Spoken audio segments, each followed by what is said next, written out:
اچھا، قرآن کا اگر یہ عددی معجزہ آپ کو حیران نہ کرے نا، تو پھر مجھے نہیں پتا آپ کو کیا حیران کر سکتا ہے۔ اتنا زبردست معجزہ ہے حضرت عیسیٰ علیہ السلام، اور ویسے حضرت عیسیٰ علیہ السلام کا ایک اور بھی معجزہ ہے، میرا معجزہ نمبر 3، اس کے ساتھ اگر مل کے اس کو دیکھیں تو پھر تو بہت ہی حیران کن بات ہے۔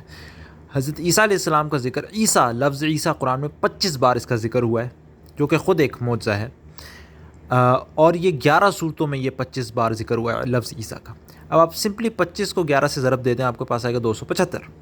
یہ 11 صورتیں کون سی ہیں آپ کے سامنے؟ یہ ہیں سورہ نمبر 2 بقرہ، سورہ نمبر 3 آل عمران، اور اس طریقے سے 4، 5، 6، سورہ نمبر 19 مریم، اور اس طرح 33 احزاب، اس طرح 4۔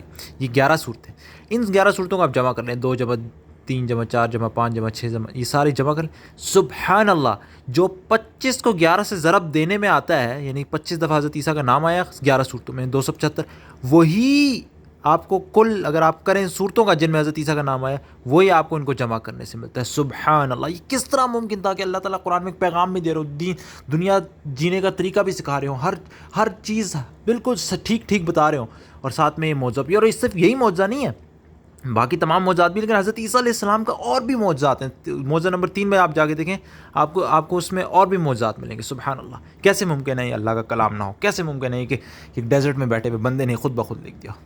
تو مزید معجزات کے لیے سبسکرائب کریں۔